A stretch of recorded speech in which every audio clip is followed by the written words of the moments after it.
안녕하십니까. 전국 LG전자 시스템 전문점을 담당하고 있는 인일회계법인의 박호성이라고 합니다. 올해 2020년 개정세법이 6월 달에 그 정부안이 나왔기 때문에 내년부터 이 세법이 적용되는 거에 대해서 미리 공지하고 이제 사임들이 필요한 부분은 숙지해서 내년에 세법에 대한 리스크를 줄이고자 이 강의를 주원 선생님과 같이 마련했습니다.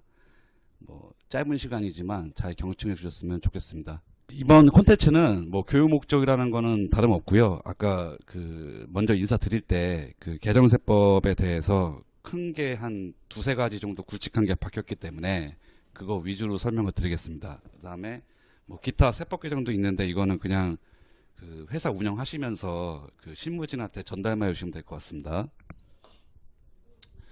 첫 번째로 사장님들이 사업하시다 보면 접대비를 쓰시기 마련인데 이제 과거에는 1만 원 이상은 무조건 다 신용카드나 현금 영수증이나 세금 계산서를 받아야 됐습니다. 근데 이 1만 원이 너무 작기 때문에 지금 경제 상황에서는 요거를 3만 원으로 올렸고요. 그다음에 접대비라는 거는 기본 공제 금액이 있습니다. 그러니까 사장님들이 접대비를 한 1년에 5천 쓰셨다.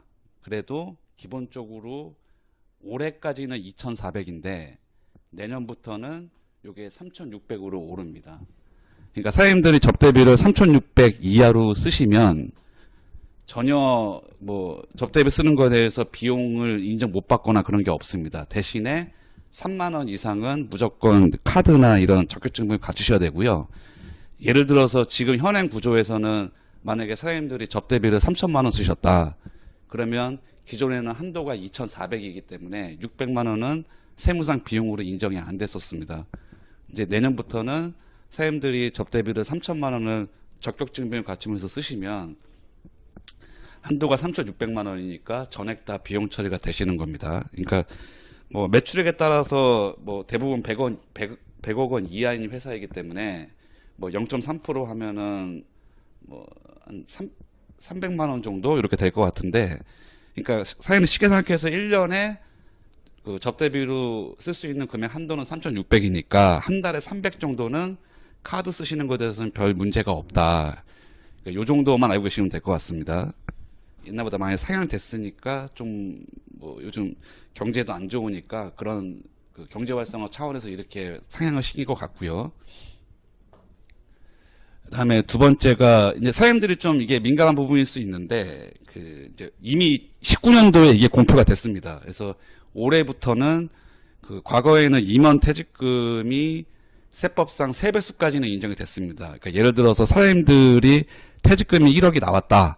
그러면 정관에 의해서 퇴직금 지급 규정을 임원들은 3배수까지 줄 수 있다는 규정을 두면 3억까지 지급해도 세무에서 전혀 문제 삼지 않았습니다. 근데 이거를 회사 측 국가에서 봤을 때는 회사 측들이 이거를 이용해서 법인세를 많이 줄이니까 이 한 배를 2배수로 줄였습니다. 그래서 계산 공식을 보면 좀 복잡하시니까 쉽게 얘기해서 19년도까지는 3배수, 20년 이후부터는 2배수만 적용한다. 이제 이렇게 이해하시면 됩니다. 간혹 가다가 이제 전액 소급해서 다 2배수다 이렇게 아시는 사장님도 계신데 그건 아니고 19년까지 퇴직금 계산은 무조건 3배수 플러스 20년 이후 것만 2배수니까 요거는 참고하셔가지고 잘 활용하시기 바랍니다. 이건 국가가 내일처분 공제라는 이제 이 문재인 정부 안에서는 청년에 대한 고용을 장려하는 정책이기 때문에 이제 요거를 잘 이용하시면 되는데 회사가 또 요만큼 지원을 해주는데 요거에 대해서는 저 지출금액의 25%를 세금에서 직접 깎아줍니다. 그 다음에 저 1,200만 원이 법인세 비용으로 들어가기 때문에 결론은 35%에서 45% 정도를 지원을 해주는 겁니다. 국가에서. 그러니까 요거는 장려를 해야 돼요. 그 다음에 요거와 맞물려서 뒤에 또 나오는 게 청년에 대한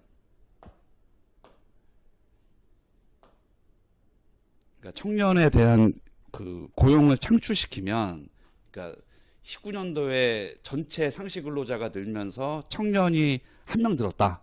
한 명 늘으면 그냥 세금에서 1,100만 원을 깎아줍니다.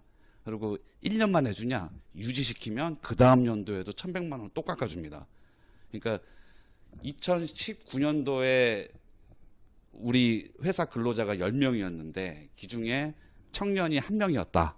근데 2020년도에 1명을 고용해서 총 상시 근로자가 11명인데 1명 고용한 게 만약에 청년이었다. 그러면 이제 청년이 1명 늘었잖아요. 그러면 2020년도에 1,100만 원 세금에서 깎아주고 이 직원을 2021년도까지 고용 유지시켜줬다. 그러면 1,100만 원을 또 깎아줍니다.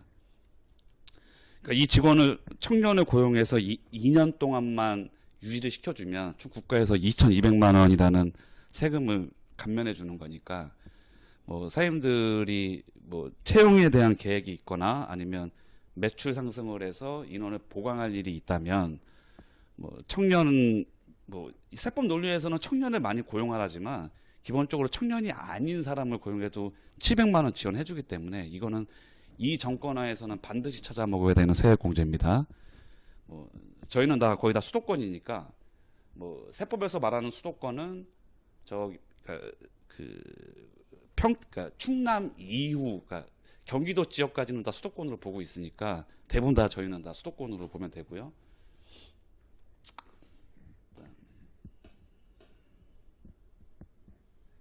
그다음에 요거는 뭐 그 실무적인 얘기인데 옛날에는 세금 계산서를 사임들이 받을 때 그러니까 1월부터 6월 달에 받은 세금 계산서를 만약에 7월 달로 받으면 이거는 부가세 공제가 안 됐었습니다.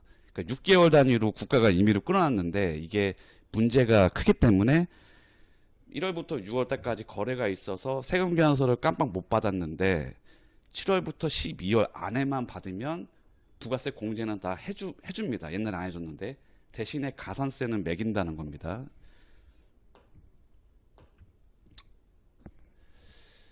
그리고 뭐 가업상속공제는 만약에 그 있으시다면 제가 그 간략하게만 설명드릴 건데 일단은 뭐 중소기업에 되고요. 저희 다 해당됩니다. 그다음에 업종 제한이 도소매건설, 제조 등 대부분 해당되기 때문에 저희는 다 해당됩니다. 그리고 자산총액 5천억 원 미만 다 되죠. 저희도.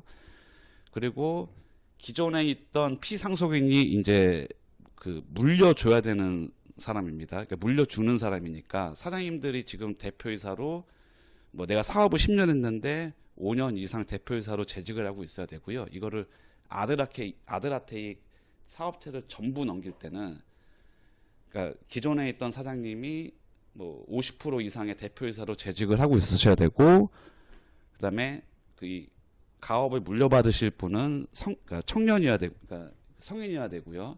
그다음에 상속 개시 전에 2년 이상 직접 그 우리 회사에 들어와 있어야 됩니다. 그다음에 이 가업상속공제가 가장 핵심은 결론적으로 회사의 자산 부채를 깐 나머지 회사 가치를 연도별로 공제해준다는 얘기입니다. 그래서 대부분 저희는 다 여기에 들어오기 때문에 만약에 아드님이나 자녀분한테 이 사업을 물려줄 생각이 있으시면 이 가업상속공제를 활용하셔가지고 세금을 안 내시고 아들한테 아들한테 사업을 물려줄 수 있고요. 다만 주의할 점은 과거에는 이게 10년 동안 유지를 시켜줬어야 되는데 아드님이 이 사업을 물려받아서 10년 동안 유지를 시켜야 되는데 이게 줄었습니다. 7년으로. 너무 길다. 이 사업이 불확실성 때문에 너무 길다라는 말이 있어가지고 대부분 다 7년으로 다 하향했고요. 그러니까 이렇게 되는 겁니다. 쉽게 얘기해서 사업을 물려줬는데 그 상속 시점에 만약에 나오는 상속세가 10억이더라.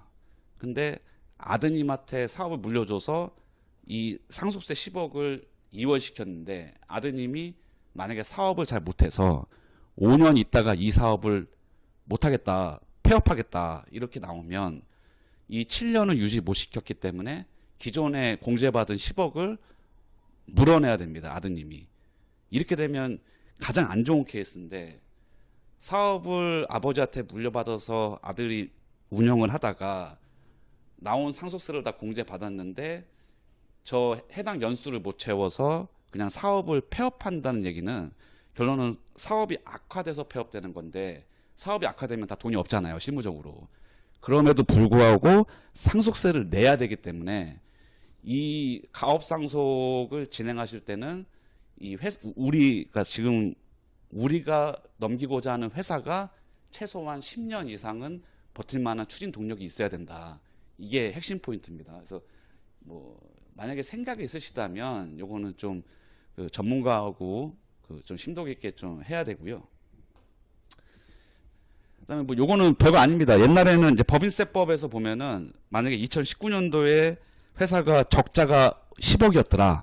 그러면 10년 동안 이제 앞으로 향후에 10년 동안 이득이 10억이 나면 그 기존의 적자 본 거를 그 앞으로 이익에서 까줬습니다. 그러니까 예를 들어서 2019년도에 적자 10억, 그다음에 2020년도에 흑자 10억이다. 그러면 2020년도에 흑자 10억이니까 세금을 뭐 한 3, 4억 정도 내야 될 텐데 바로 전년도에 결손금이 10억 있었으니까 2020년도에 이익을 10억 내도 세금이 전혀 없습니다. 근데 이 결손금을 끝까지 물고 가냐? 세법에서는 그걸 딱 10년으로, 그러니까 10년 전에 발생한 요 결손금만 인정해 줬는데 요거를 15년으로 연장해 줬습니다. 사실 의미 없어요, 이거는. 15년 동안 뭐 이렇게 된다는 얘기는. 그래서 뭐 요거는 뭐 크게 의미가 없는 거고요. 그냥 참고사항으로 알고 계십시오. 그다음에 그 제가 아까 접대비 하면서 말씀드린 거고요. 그 이렇게 기준 금액이 1만 원에서 3만 원 초과분으로 옮겨졌다. 그래서 뭐 거래처 사장님도 왔는데 뭐 식사 뭐 2만 5천 원짜리 사왔다. 근데 옛날에는 무조건 그걸 카드 긁어야 인정됐는데 지금은 현금 내고 간이용 수준 받으셔도 이 접대비는 인정이 됩니다. 그러니까 요거는 뭐 사장님들이 뭐 잘 활용하시면 될 것 같고요. 그 다음에 요게 뭐 별거 아닙니다. 직원들 뭐 예를 들어 사장님들이 그 시스템을 하시니까 뭐 직원 결혼한다고 해서 내가 에어컨 하나 천정에 놔줄게 이럴 수 있잖아요. 직원들 결혼하니까. 그래서 요거 과거에는 요게 좀 애매했습니다. 부가세를 낼 거냐 말 거냐. 근데 바뀌었습니다. 명확하게 그냥 내는 걸로. 뭐 10만 원을 초과하는 경우에는 다 재화의 공고를 보니까 직원들 결혼한다고 사장님들이 내가 그럼 천정용 에어컨 하나 달아줄게. 뭐 어차피 저기 경조사비 줘야 되니까. 근데 옛날에는 이게 애매해서 부가세를 낼 거냐 말 거야에 대한 분쟁이 있었는데 아예 그냥 개정해서 법을 명확히 했습니다. 부가세 내는 걸로. 그러니까 이건 참고하시고요. 그다음에 사장님들이 뭐 물론 뭐 사장님들이 10억 정도 이상 벌으셔서 이런 세금을 고민하시면 뭐 더 좋겠는데 이게 이제 과거에는 최고가 42%였습니다. 근데 이제 국가에 돈이 없다 보니까 구간 하나 만들었습니다. 그래서 10억 넘게 개인적으로 버시는 분들은 세금은 45%니까 지방소득세까지 하면 50%입니다. 그래서 10억 넘게 버시는 분들은 그냥 50% 세금을 내신다 이렇게 생각하면 됩니다. 그리고 참고로 건강보험료도 이제 상한선이 없습니다. 그러니까 제가 알기로는 그 건강보험료 부과의 최고 금액이 월 700입니다. 그러니까 이건희 회장도 700 내고 뭐 1년에 뭐 20억 버는 사람도 건강보험료 700 냈는데 이게 상한이 없습니다. 이제 버는 대로 율 때리는 겁니다. 그러니까 요게 만약에 사장님이 10억 번다 그러면은 세금으로 국세지방세에서 5억 그 다음에 건강보험료가 약 3% 되니까 10억에 3%니까 뭐 한 3, 4천 되겠죠. 그런 거 되겠죠? 3, 4천 정도. 그리고 회사 부담까지 하면 6천 뭐 이렇게 나오는 겁니다. 10억 정도 버시면. 그럼 뭐 거의 뭐 60%는 가져가신다. 그냥 국가에서 그냥 원천에 가신다고 생각하시면 됩니다. 뭐 사람들이 간혹 가다가 이거를 좀 물어보시더라고요. 근데 이게 좀 애매하긴 한데 이제 이번 정권이 이제 주택에 대한 투기를 방지하기 위해서 지금 세금으로 이 부동산 올라가는 가격을 지금 뭐 위에서 짓누르고 있는 건데 이게 뭐 말이 많습니다. 근데 어쩔 수 없습니다. 이미 통과돼서 이미 시행입니다. 이거는. 그래서 그 조정 대상 지역이라고 하면 뭐 흔히 얘기하는 뭐 서울, 인천, 그다음에 뭐 안산, 뭐 일산, 뭐 경기도의 대부분 지역이 다 조정 대상 지역이고요. 이런 데에서는 기존에는 종합부동산세를 뭐 0.6% 그러니까 과세 표준은 이게 주택 공시 가격입니다. 그래서 0.6%에서 그러니까 기존 0.5%에서 이렇게 올렸고요. 다 이게 올린 겁니다. 0.5, 0.6, 0.1%씩 다 올렸고요. 그래서 그 주택에 대해서 2주택 갖고 있으면 종합부동산세를 다 올리면서 빨리 팔아라 이렇게 되는 거고요. 3주택 이상이면은 이 올라가는 요 갭이 뭐 0.1%씩 올라가는데 여기서는 뭐 0.4%씩 올라가죠. 그래서 3주택인 사람은 빨리 뭐 다주택자는 집 빨리 팔아라. 그래서 이거의 핵심은 뭐냐면 이 종부세가 한 번 내고 끝나는 게 아닙니다. 매년 내야 되기 때문에 이게 사장님들이 고민을 하셔야 돼요. 부동산이 지금 이것 때문에 시가가 안 오른다면 그냥 세금만 내는 겁니다. 매년. 그러니까 요거는 그 잘 판단을 하셔야 되고요. 참고적으로 이제 올해 이제 이렇게 시장에서 어떻게 반응하냐면 요게 나올 것 같으니까 웬만한 개인들은 법인을 만들었습니다. 법인을 만들어서 법인에서 주택을 사고 팔고 했었어요. 그래서 이렇게 뭐 법인이 갖고 있는 주택은 종부세에서 그 배제였는데 하도 법인으로 되고 양도세도 안 내고 다 이러니까 아예 이번에 그냥 법을 신규로 만들었습니다. 그래서 법인이 주택을 갖고 있으면 그냥 6%입니다. 그러니까 2주택 이하는 3%, 법인이 뭐 3개 주택 이상 갖고 있으면 6%니까 굉장한 거죠. 그래서 법인이 만약에 아파트를 3채 갖고 있다. 그래서 3채 합했더니 뭐 이 주택 표준 가격이 10억이더라. 그러면 6%니까 매년 600씩 내는 겁니다. 매년 600씩. 굉장한 거죠, 이거는. 그래서 법인 갖다가 이제 부동산 투기하지 말아라. 이제 이렇게 하는 거고요. 뭐 여기에는 그게 없지만 만약에 법인에서 요 주택을 사고 팔고 하면은 양도 차익에 대해서 법인세를 낼 텐데 여기에 기본적으로 그냥 10% 그냥 가산입니다. 법인이 사고 팔 때는. 그러니까 이거는 참고적으로 알고 계세요. 집이 한두 채나 한 채 있으신 분들은 관계없고 2채 이상 갖고 있거나 아니면 내가 법인에서 주택을 갖고 있거나 그러면 요거는 참고를 하셔야 됩니다.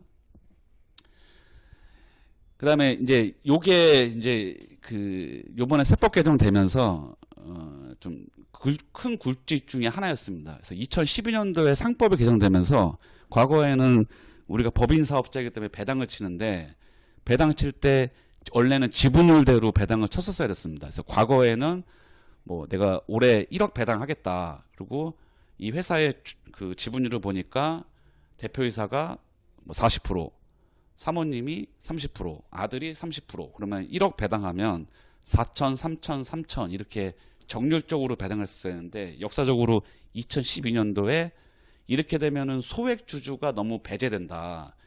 이 소액주주가 뭐 자기는 배당금도 안 나오니까 주주로서의 권리를 행사 못하니까 상법에서 이거를 그냥 지분율대로 안 가고 대주주가 포기한 배당을 소액주주를 위해서 해주는 거는 인정을 했습니다. 이게 흔히 얘기하는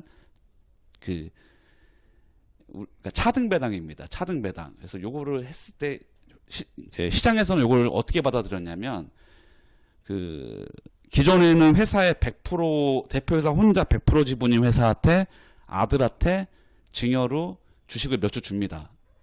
뭐 지분율 1%, 2% 이렇게 주고선 대표이사 본인은 배당을 안 하고 다 자녀한테 소액주주한테 다 배당을 치는 겁니다. 가족들한테.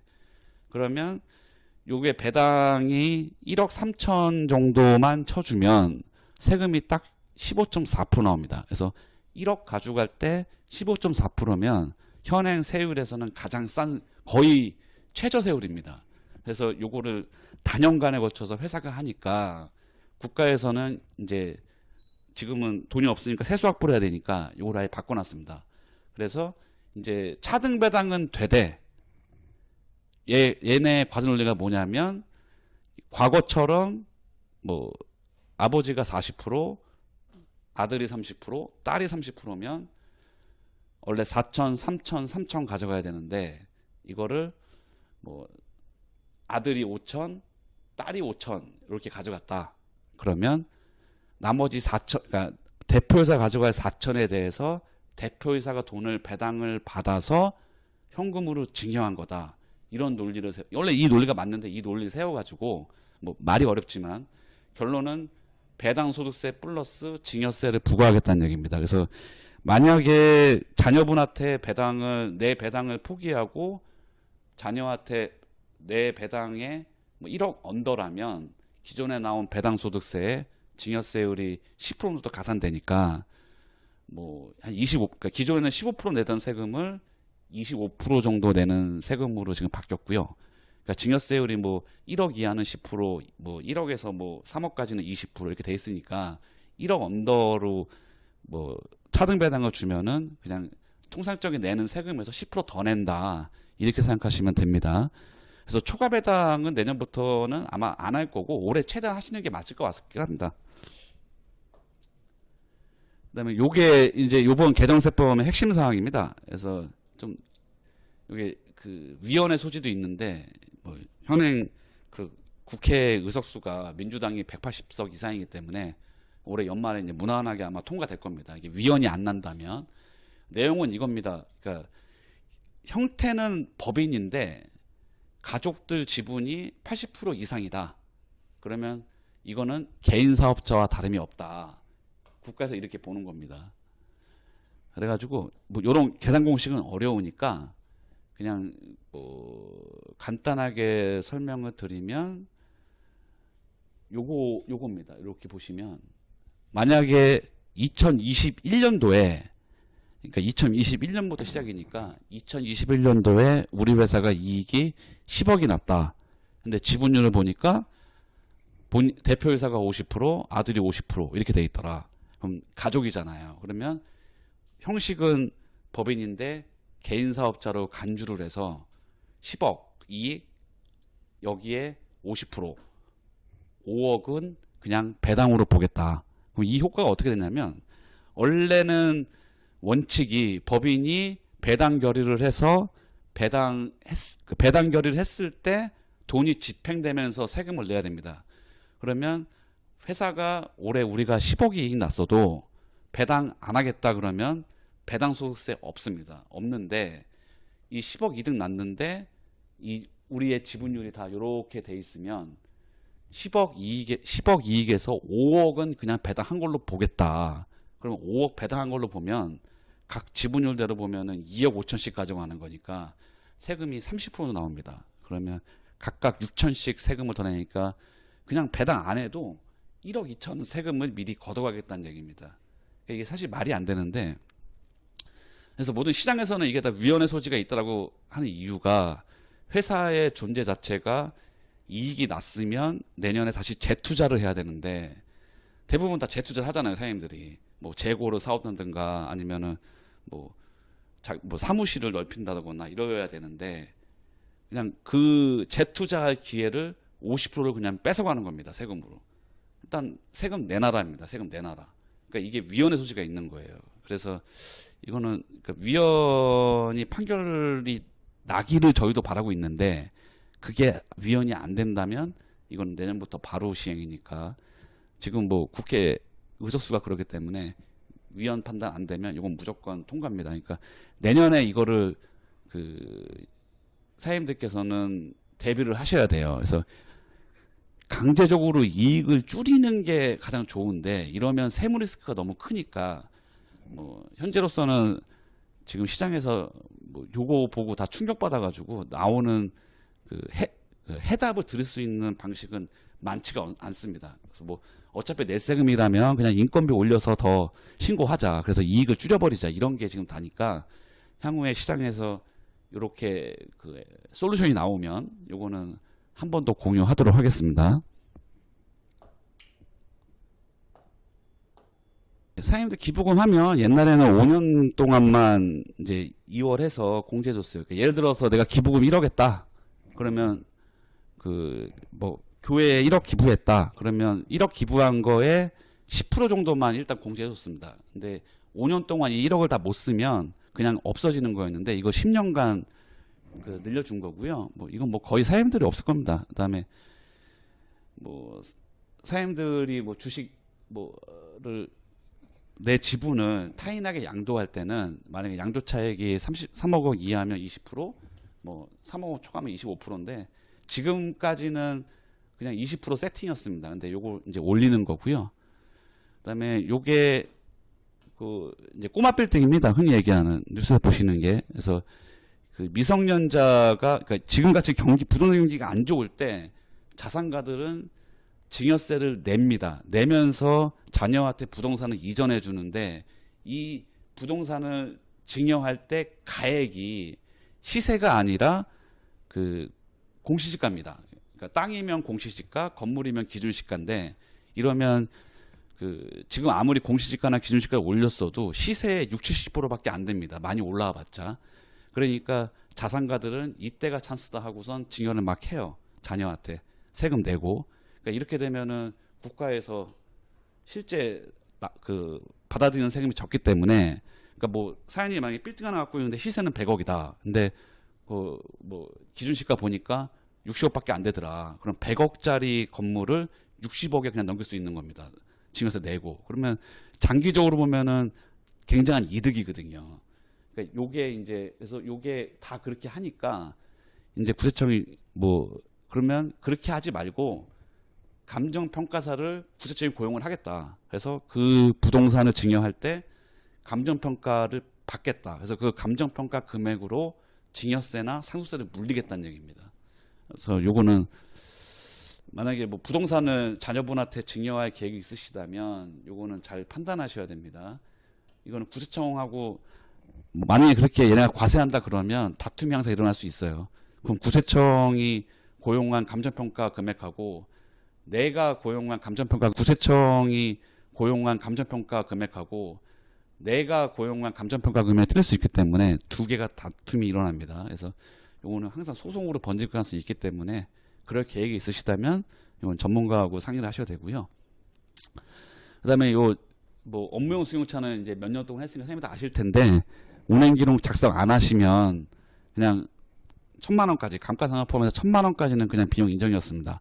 근데 요게 너무 작다. 왜냐면 사장님들이 만약에 뭐 벤츠 1억짜리 사면 감가상각을 20%입니다. 그러면 2천만 원 이미 감가상각만으로도 이 경비를 넘기 때문에 시장에서 너무 적다 해서 겨우 500만 원 올려놨습니다. 이거는. 그러니까 요거는 제 생각으로는 그러니까 뭐 제네시스급 이상은 무조건 다 넘을 것 같고요. 그 이하는 아마 요 안에서 다 비용 처리될 수 있을 것 같고요. 그 다음에 이제 직원들한테 좋은 거죠. 그 직원들이 집을 살 때 이제 그 퇴직금을 중간정산 받아서 하면 좋은데 그 여건이 안 된다면 회사에서 빌려줄 수도 있습니다. 사실 회사가 좀 자금 여력이 되면. 근데 옛날에는 직원이 전세 자금이 필요하거나 아니면 주택 구입할 때 회사에서 빌려 받을 때는 대부분 사장님들이 직원이니까 무이자 주시는데 원래 그동안은 세무상 4.4% 정도의 그 이자를 받아야 됩니다. 세무상. 근데 요거를 대부분 안 받아서 뭐 조사를 받거나 이럴 때 다 세금으로 냈었는데 이게 그 너무하잖아요. 뭐 회사가 복지 차원에서 직원한테 무이자로 집 산다는데 돈 대여해줄 수도 있는 거기 때문에 이거는 그냥 복지 차원에서 이자 안 받아도 전혀 문제 안 삼겠다. 그래서 요게 올해 바뀌었습니다. 이제 기존에 옛날부터 바뀌었어야 되는 건데 그냥 올해부터 바뀐 거니까 만약에 20년도 이후부터 뭐 근로자분이 뭐 집을 사야 되는데 자금이 부족해서 회사한테 뭐 1억 빌려주세요 이러면은 이자 생각하지 마시고 그냥 무이자로 주셔도 세무상 전혀 리스크가 없습니다. 그 다음에 요건 대손인데 사장님들이 매출을 발생을 시키고 돈을 못 받는 경우가 간혹 있습니다. 뭐 소송 걸어도 의미도 없고 만약에 상대편 회사가 망했으면 근데 망하지 않고 그냥 안 주는 경우도 있습니다. 회수가 안 되는 경우가 있죠. 그럴 때는 뭐 3년 동안 억울하지만 3년 동안 기다려야 됐습니다. 이게 3년 그래서 매출 발생하고 3년 되는 해에 이걸 비용인정 받을 수 있었는데 너무 기니까 2년으로 축소했습니다. 그래서 요거는 좀 적극적으로 하셔야 돼요. 사람들이 무조건 도소매업이기 때문에 그리고 건설이기 때문에 대손의 위험성이 항상 노출되어 있습니다. 근데 대손 난 것도 억울한데 세금까지 다 내야 되면 더 억울하시니까 이런 것들은 잘 관리해서 어차피 못 받을 돈이라면 세금 공제라도 받는 게 더 유리하시니까 뭐 맥스 20%까지 삼을 수 있는 거니까 세금으로 이거는 관리자 하셔가지고 그 전혀 문제 없게끔 다 비용 처리해 주셔야 되고요. 그러니까 이거 연도 지나가면 요거 비용을 처리할 수 있는 구제 혜택이 없습니다, 사실. 세무서에서 안 해줘요. 이렇게 길을 열어줬는데 요 안에 요 해당되는 연도의 비용을 찾아 먹으라고 못을 박아줬는데 안 찾아 먹으면 이 규책 사유는 회사에 있다라고 해서 이 기간을 놓치면은 비용 처리를 안 해줍니다. 대손이라는 비용으로. 그러니까 요거는 연도를 잘 따지셔가지고 거래하시는 회계사무실하고 잘 얘기를 하셔야 됩니다. 뭐 오늘 짧은 시간 안에 뭐 이해는 잘 안 되셨겠지만은 그냥 이런 게 있다라는 정도만 아셨으면 좋겠고요. 향후에 뭐 궁금한 사항이 있으시거나 그러면 언제든지 연락 주시면 뭐 성심성의껏 상담해 드리도록 하겠습니다. 감사합니다.